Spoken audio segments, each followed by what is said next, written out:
Welcome back. Just in case you joined us, this is KBC's News Check. On this second hour, we are looking at matters governance. You do remember after the Azimio Maandamanos on Monday, yesterday, the head of state in his tour in Germany, he said that, of course, every Kenyan will be protected, property and lives will be protected as well, and also urged all Kenyans to follow the rule of law. Of course, the Maandamanos have been condemned by some quarters and leaders calling for a ceasefire and dialogue between the two leaders, including Africa Union head. He talked about that yesterday because when Kenya sneezes, Africa catches a cold. And also religious leaders and the clergy yesterday urged the two to put their differences aside and have a discussion in regards to what is happening, because tomorrow we expect another Maandamanos. Azimio will go on with their third leg of the Maandamanos, and also leaders are calling for ceasefire in the political rhetoric that we have in the country at the moment. Let's take responsibilities over what we say and what we do, because Kenya is one and Kenya is for all of us. That's a discussion that we're going to have right now, and I've really tried to avoid leaders or politicians, as sometimes they can be fueling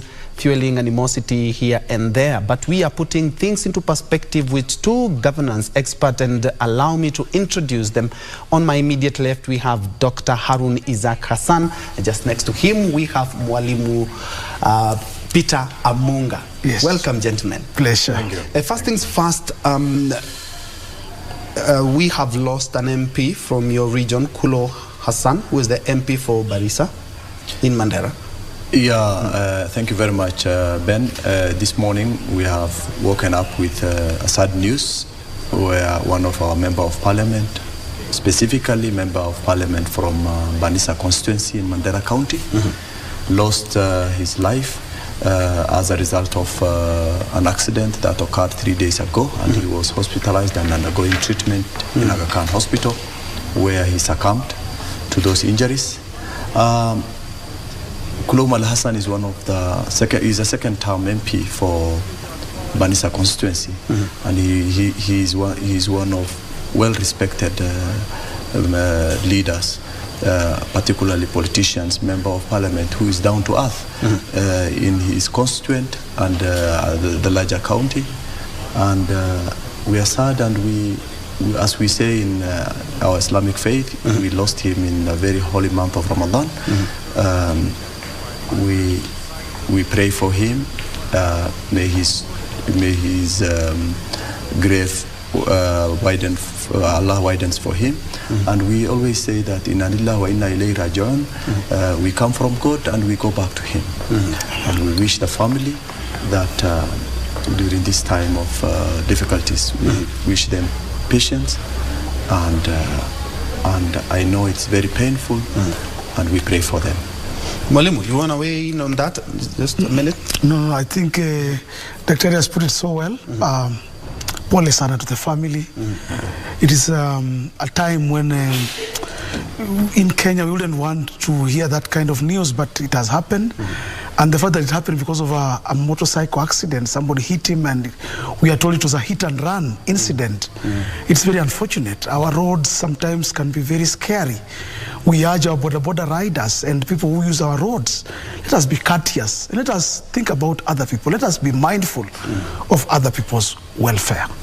Well. The great people of Barisa constituency, and also Mandera as a whole, and Kenya and the parliament as well, have lost a great leader. And away from that, looking at what the head of state yesterday spoke about, yes, he is privy to what transpired in the country on Monday, and I'm quite sure any president wouldn't want to hear something is happening back home and he is not there. But all the same, he talked about that rule of law and that property and lives of Kenyans will be protected. He was addressing Kenyans living in the UK. You were in Germany, you were in the UK the other day, and also the president, there's a day that he was also assuring our diaspora brothers and sisters that Kenya will be a country governed by the rule of law and order. This is something that we need to hear at this moment. Dr. Ben, I totally agree with what the president has said in terms of strictly following the rule of law. And those are some of the things that keeps us going as countrymen. Where there is no law, there is no life. You know very well, in countries, neighboring countries that have lost their governance, and we know what kind of things they have gone through. We know the status of, generations that have been lost. So we will never want to go that direction. However, there are some few things that I wanted to highlight in terms of what is going on and the direction in which we are taking, which is not very promising. Our constitution allows us very well that we can demonstrate. We have freedom of demonstration, picketing, but there is something anchored under that constitution in chapter 7, which says that must be peaceful, unarmed. The word unarmed should be bold, because that is where we are missing some of the things in terms of the rule of law. You see, when you look at our demonstrators, people who are demonstrating, the young men coming out of their houses, coming with machetes, coming with stones, that is already arms. So when you are armed, regardless of whether you claim that you will be peaceful, you cannot be peaceful when you are already soldiered, you are armed. In other countries, for example, just throwing a pen to a soldier in America will get a bullet, because nobody wants to play with the life of the other person. And if we don't want to go very strict on the value of life of people, then we will end up crashing, and we'll go back to like the way Somalia is now. We'll go ungoverned. And that time it won't be better for whether you are upper class, whether you are lower class, or whether you are a common person in the street. It won't be very good, because peace is something that will going to thrive every society. Because one, you will not sleep if there is no peace. Two, you will not have right for your property. Anyone can pick it, whoever is strong. You know, it's a jungle law. So one of the things that I think he has pointed out, the president, is that we must follow this blueprint of our constitution, that we said Kenyans are peace-loving nation. Kenyans are people who want to follow their law to, they want to be governed by the laws that is protecting them. And we should also respect and uphold the constitution. That way, having said that, there are two things that perhaps people sometimes take it for granted. You may think that you are spoiling something. You will open an arena for unexpected arena that you will have not known. Politicians make war. They don't make peace. It is known everywhere globally that politicians usually brew war, but peace does not come from them. So peace comes from the society, peace comes from the community, and we should understand exactly what is difficult for us in terms of building this nation, so that we look at it keenly.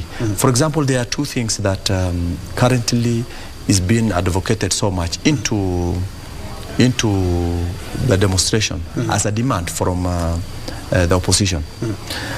One is, for example, lowering the cost of living. Two is opening a server. I don't know which server is that. And the other one is, of course, electoral reforms. When historically you look at it very keenly, all those things can be done in a boardroom. It does not require street demonstrations to lower the life of the cost of living. Why do I say so? The last few days that there were demonstrations, dollars have hiked up. Why? You have already increased the cost of living. People are not doing their business, incomes are not flowing, and people are running away from the country. Yes, and that is where I want to pick it from, because yesterday the head of state was addressing our diaspora brothers and sisters, and of course the whole world, and looking at here back home, of course they need that assurance, as being they're giving over $400 billion billion Kenya shillings. Yeah.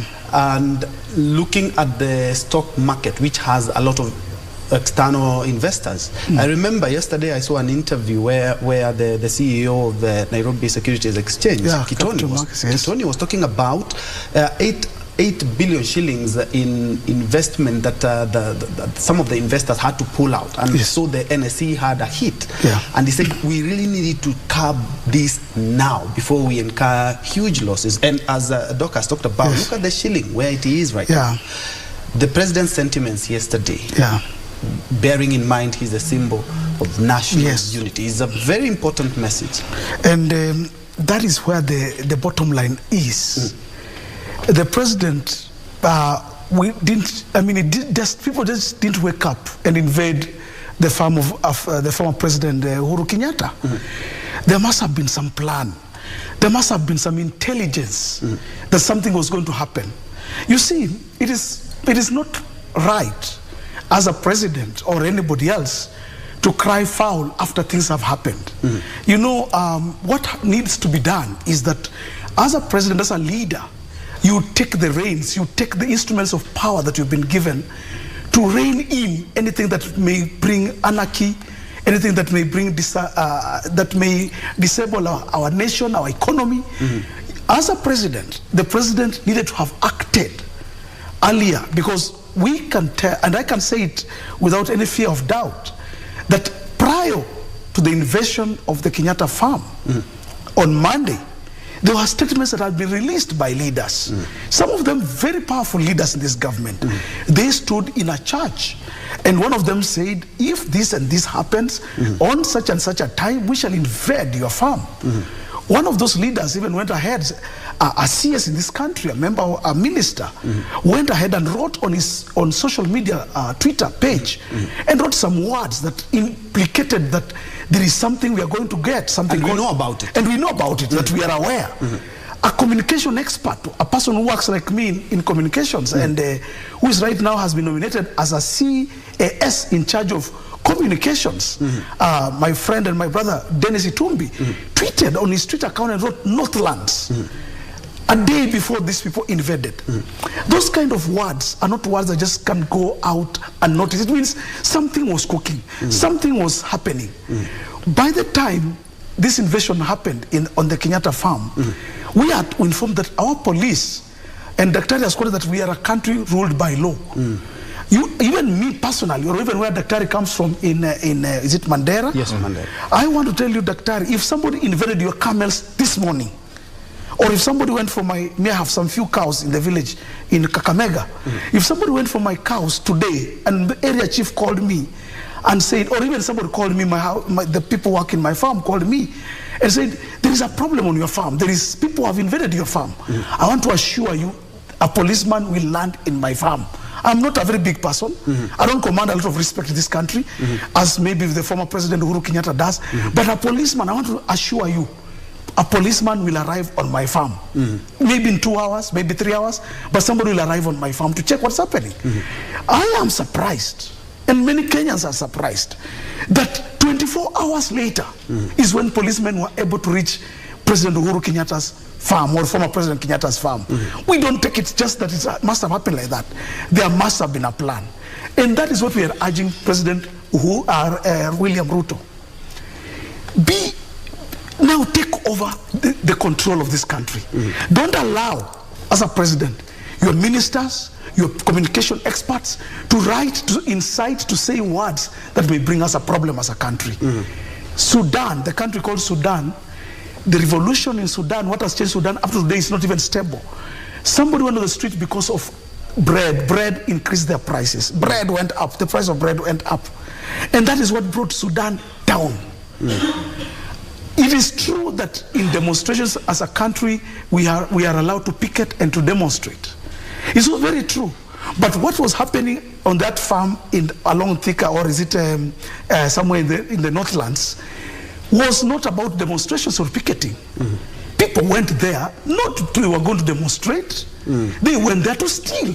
They were not picketing. They were not picketing. Those were thieves. That was picking. That was picking. They were picking goats. They were picking, the property of this president. And the media, international media, where you are telling me that the president was addressing people in Berlin, Kenyans living in Berlin. Yes.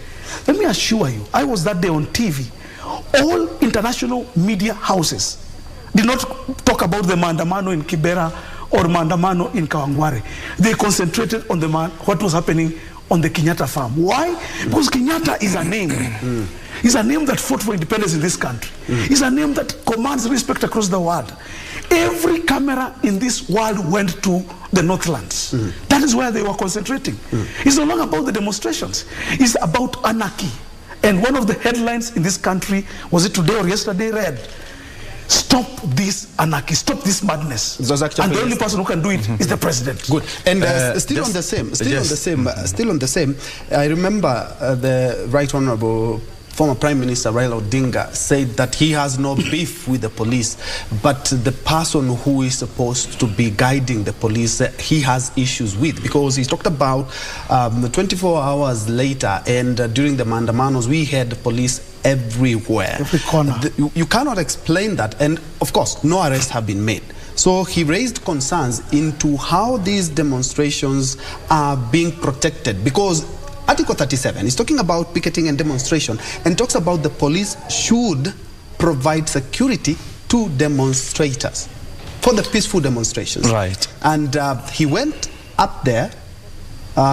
Maybe he's talking about the CS, because he talked about the one who is in command of the police. Maybe he talked about the IG or even the CS himself. Do you think that as a government that maybe the CS for Interior should have spoken by now? Right. I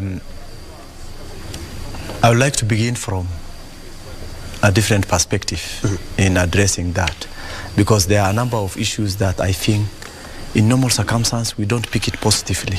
I think it is good everything should be looked at from different dimension, so that we are able to say this specific thing happens as a result of this. First and foremost, I think police are just human beings like us. We don't have robot police in our country.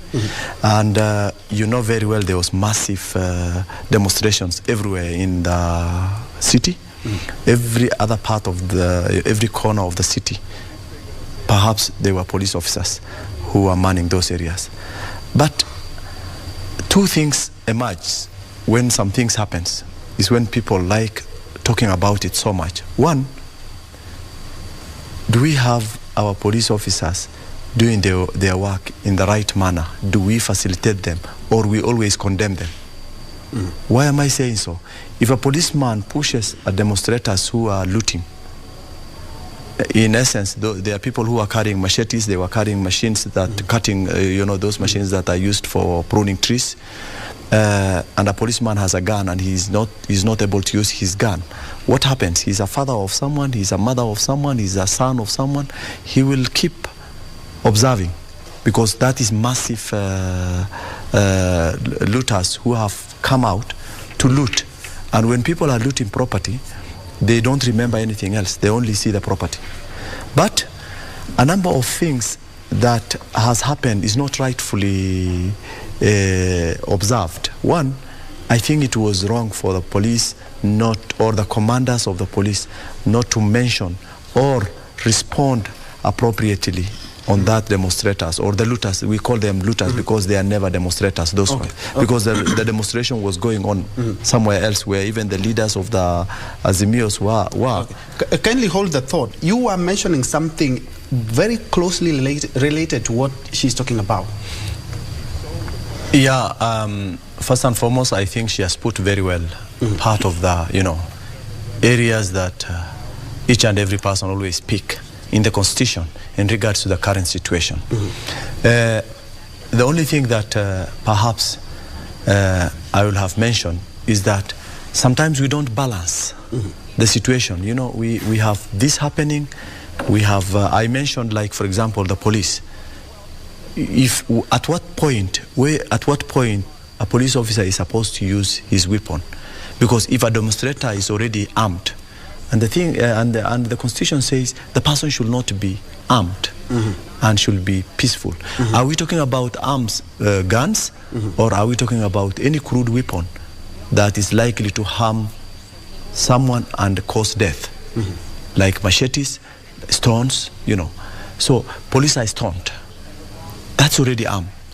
Do we still say that that is human right? Do we still say that that is they should not use any force?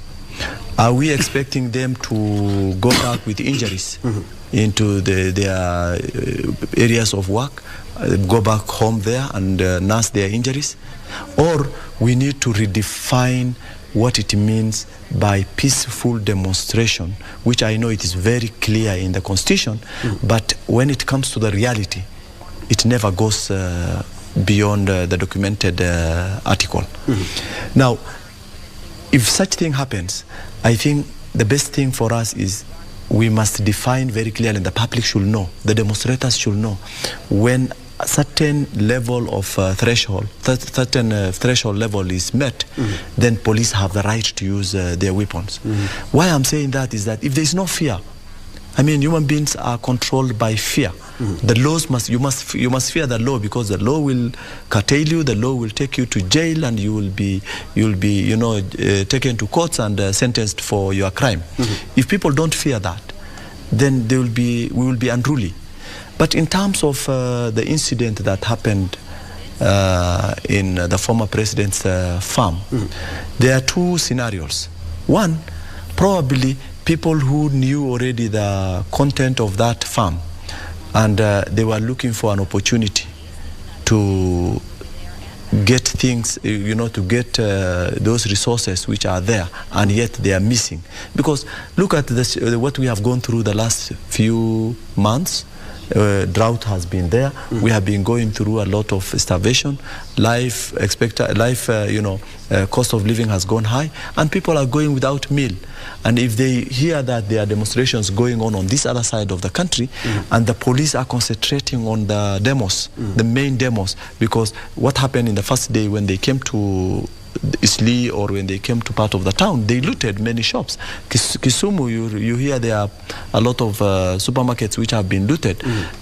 And when something like that happens in the demonstration, police will be eyeing, looking at where the main event will take place, monitoring and tracking and providing the necessary security for the leaders who will be in that particular area, the area that the leaders will be. Probably these goons have used that opportunity to go and attack that farm and loot it, because nobody, I pass that route regularly.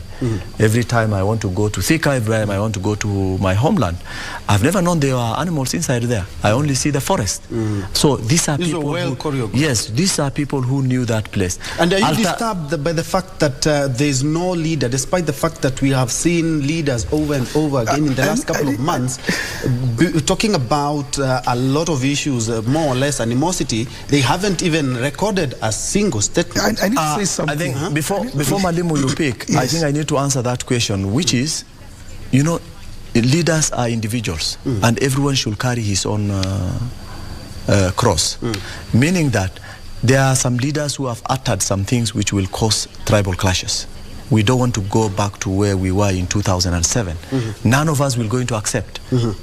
But the point is that if the police has not summoned them for their utterance, the National Cohesion and Integration Commission has not summoned them, then there is a problem with the systems that were supposed to be doing that particular role. However, people will like to use, there's what is going on. What is going on is that some people are backing Mheshimiwa Raila, others are trying to back the government. And in that situation, people will want to smear other people's processes or images or their utterances. So when, as Malimu has mentioned very clearly, if the president does not take responsibility of ensuring that his troops do not utter things that are unconstitutional, things that can cause tribal clashes, things that can, for example, Uhuru probably has his own followers as well. If these were goons. We know very well these were goons, and we know they were benefiting from the fact that security apparatus were diverted, their attentions were diverted towards the main rallies or demonstrations which were going on. But the bottom line is that he will have also some goons, and if he interprets it wrongly, and he says perhaps these were not goons and these were people who have been sent, then those people who support him will also wish to go and attack other people's property, which will going to cause a lot of chaos, and which is something that we will not want to encourage, we will not want to entertain. And I tend to think, as leaders of this country, as people who are living in this nation, people who want to have future for their children, I think this mess should be stopped, both the Azimio team and these other people who are boiling it from their other side, so that we live our peaceful life. We can stay with our hunger, but we can't stay with war. Yeah, Mwalimu, you wanted to add something on that, because looking at the leaders that we have, there are some utterances which a lot of Kenyans are uncomfortable with in the last couple of months, but we haven't even seen them record even a statement or being summoned by the NCIC. NCIC yesterday, via their chairman, released a statement and actually had a press conference talking about ceasefire in matters of politics, and also the ceasefire between the two political leaders. You know, Ben, the issue about Kenya is double standards. You know, even as Daktari is airing his views, Daktari, I believe he speaks from the point of view that talking about a nation that is well governed, obeys the law, and but we are living in a nation where double standards are applied. And what we have seen in the last 2-3 days is double standards. So that's what the Human Rights Commission is talking about. We can't have a situation whereby we can praise one side that went to invade a farm and say that's okay, they were hungry and they were looking for food, and then this other side that went to the streets with Furias and Mwiko on the streets, and we say those ones are hooligans. I tend to think that's double standards. The buck stops with the president and the Ministry of Interior, nothing else. You cannot tell me that you concentrated your troops on a few people. You say those ones are the bad ones in Kisumu, or the ones who are bad in Mombasa, and then you say that the ones who are going to rob a farm in Thika, those ones are okay because they're hungry, they are looking for food. No way.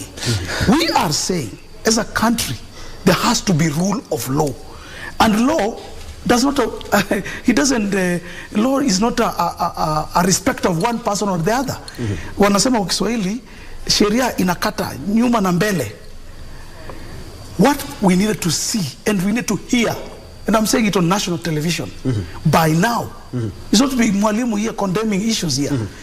It should be the Minister of Interior by now should have spoken and condemned what happened in the Northlands of Kenyatta family. I would have condemned what happened in Kibra, where a mosque was burned, where a church was burned. That's what we call anarchy. That's not demonstration. Let Kenyans, and I want people, you know, we are very dishonest as a country.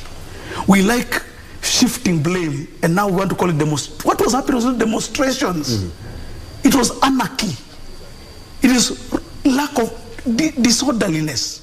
It is criminal. You know, demonstration is anchored in the law. I can come out of this studio right now and go out here and demonstrate out here peacefully and walk on the road. It is in the law. But when you go and burn a mosque, when you go and burn a church, you are now a criminal.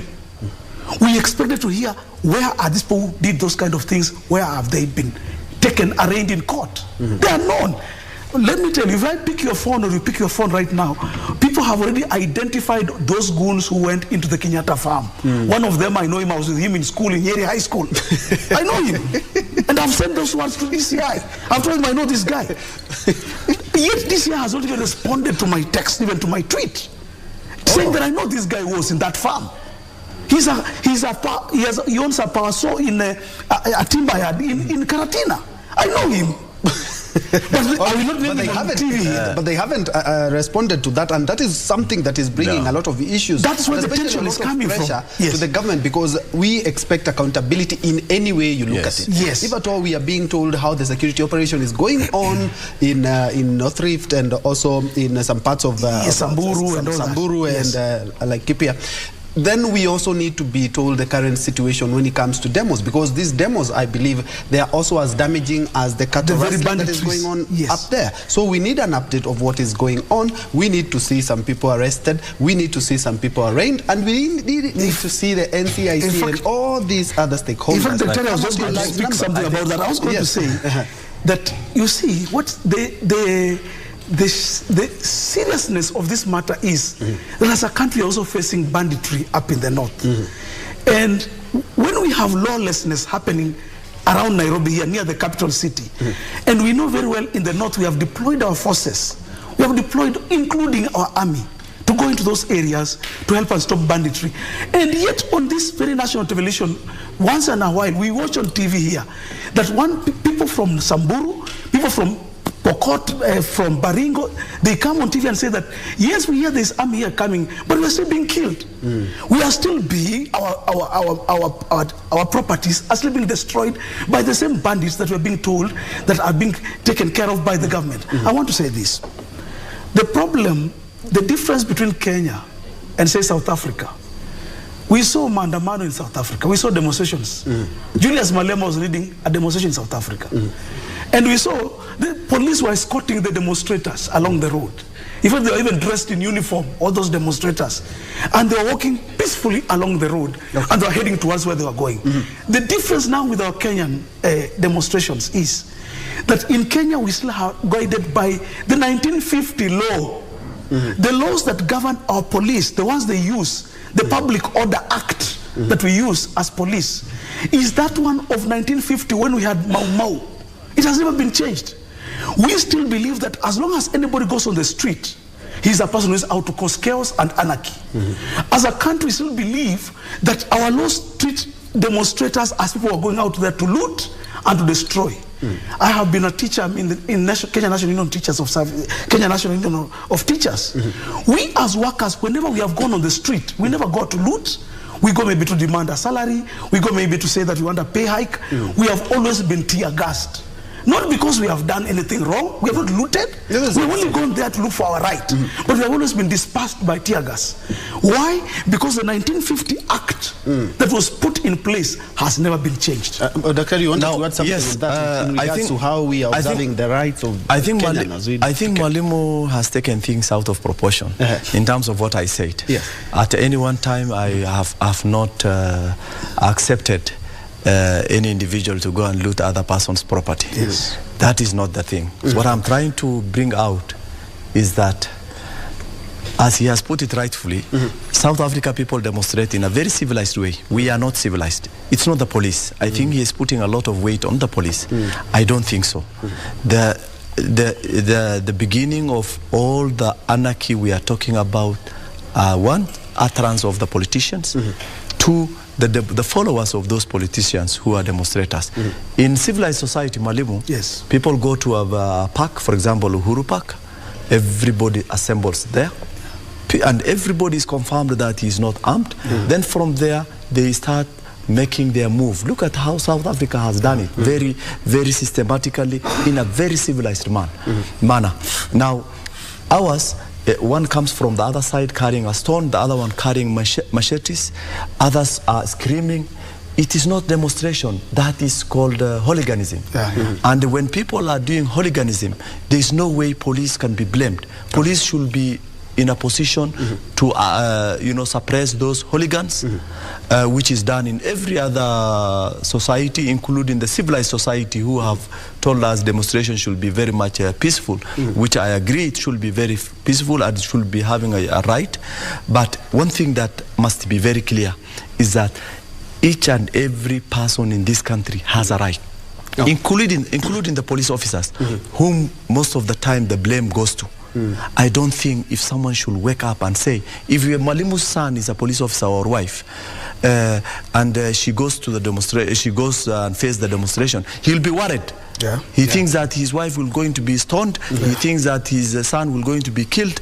As a police officer, how do you worry for your police officer who's supposed to be protecting the other people? Okay. So I think the bottom line finally, KNCHR has brought about the issue of the rights of both the demonstrators and the police officers. Yesterday, the president did speak to the international community, and more so on the Kenyans living in the diaspora, and more so in Germany. And he said that the rule of law, and we are going to be protecting life and property. Perhaps that's a telltale sign that maybe we could have discussions between the two leaders, because at the end of the day, Azimio are so adamant on their stand that this and this and this have to be done, but they also have to calm down. Should be the president, from what he said yesterday, could he be acting now the bigger brother and reaching out? It is good always to have peaceful conversation, because that way, where there are conversations, where there are consultations, where there are discussions, always a very good outcome will come. But I think from the onset of the whole issue, some of the things that, if someone is still doubting that the president is illegitimate in the office, there's a problem.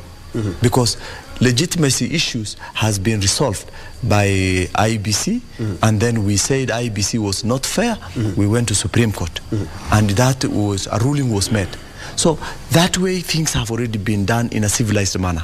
So we don't talk about the legitimacy of a presidency who is legitimized very well through the process that we all respect.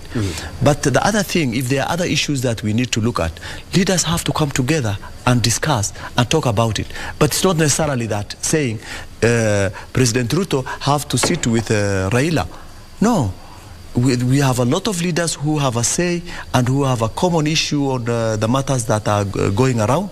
We could all call the leaders. We could also think of the leaders who have been elected to take their part, and each of us can submit our memoranda to our respected members of parliament, and they go and discuss those issues, and they will do it the way we want it, because they are representing the citizen of this country, and they, by virtue of being elected to that office, they are employees of the people of their constituents. So the bottom line is that I think it is well said in terms of reaching out to the leaders, but the issue of I have a bit of reservation on how the former premier wants to address issues.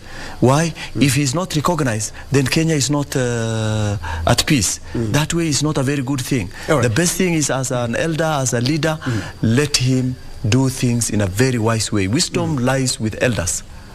We all know. So, and as an elder, his wisdom should be beneficial to this young generation.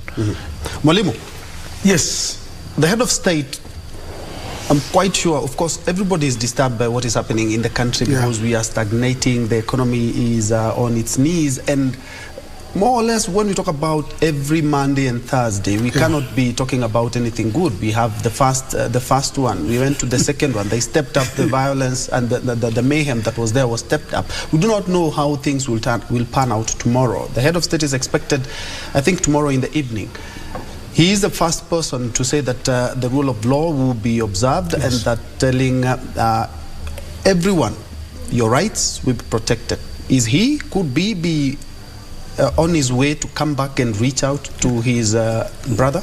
That's what we are all praying. Actually, the mood in the country, when you walk around this country, the mood, you listen to the religious leaders, you listen to the professionals, they want the president to reach out. The president has nothing to lose by reaching out. He's the president of all of us. He's the president who can accommodate everyone. You know, when you are a driver and you're driving a bus, in your bus there may be pickpockets, there may be stubborn people, there may be people like us, Daktari says, who want their way or the highway. You know, there are all those kind of people in that bus that you are driving. But because you are the driver, you have the opportunity to be the driver by accommodating them in that bus. So our president has got a real role to play. His role is to be magnanimous, you know, to bring everybody on board. And he has nothing to lose by doing that. And Raila Odinga has also to know that when you breed anarchy, you reap anarchy. When you want to every time ask for war and demonstration, expect war and demonstration. So our leaders must reach out to each other. It's not about shaking hands, but it's about reaching out and speaking. All right. In 30 seconds, wrap it up. I think we want to live a very happy life in this country. We need peace. We are already struggling with our own life. Politicians should not mess us. And I think people who want to push young people to demonstrate, that is not the right way. Let's have a peaceful conversation. Let's talk about things that can help and change the living standard of our people. And that way we will be able to make a difference in our society. Thank you so much. Well said, Dr. Harun Issack Hassan, governance expert, and just next to him, Mwalimu Peter Amunga, communication expert and also a governance expert. Thank you indeed so much for joining us. Let's continue this conversation on social media as we have come to the tail end of this live conversation. But I'm giving the baton to now the Swahili desk, Tamrini and Kuruzi Mashinani coming up next. Thank you so much for watching. I'm Ben Troinjue.